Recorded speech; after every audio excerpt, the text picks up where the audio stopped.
पासे घना बासवरी जी गौआ के यारी पासे घना बासवरी जी कहाँ गईले केने बाड़े पापा जी हमारा जी कहाँ गईले केने बाड़े चाचा जी हमारा जी कहाँ गईले केने बाड़े भैया हमारा जी कटाई नाया हो पापा हरियर बासा जी कटाई नाया हो चाचा हरियर बासा जी कटाई नाया हो भैया हरियर बासा जी बासावा कटाई पापा मड़ावा छवाई जी बासावा कटाई चाचा मड़ावा छवाई जी बासावा कटाई भैया काला साधराई जी बासावा कटाई भैया कहाँ बाड़ू केने बाड़ू बेटी हमारा जी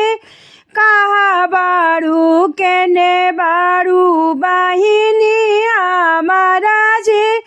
कहाँ बाड़ू केने बाड़ू बहिनी हमारा जी आई नाल ना बेटी सोरा सिंगारा जी कइले आहो बेटी सोरा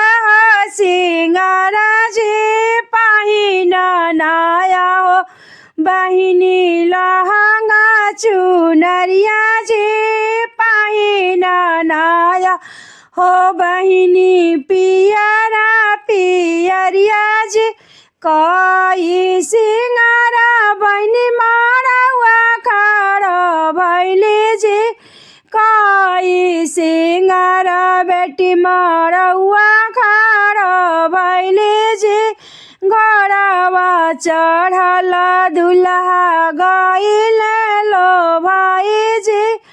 घोड़ावा चढ़ल दुल्हा गईले लो भाई जी नहीं ले बदान दक्षिणा नहीं ले बदा हे जाजी नहीं ले बदान दक्षिणा नहीं ले बदा हे जाजी हमहु सुंदर रसुआ से करबे बियाह जी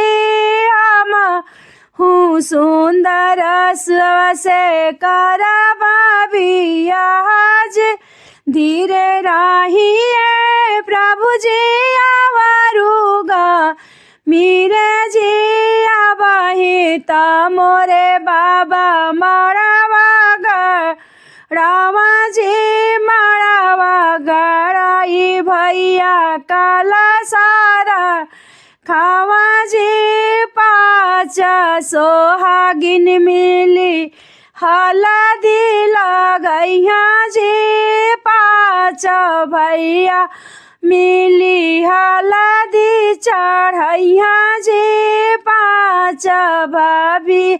मिली करैया सनन जी जाजी माँ बिछाई पापा मड़ौआ सजन बोलैया जी जाजी माँ बोलाई पापा सजना बोलैया जी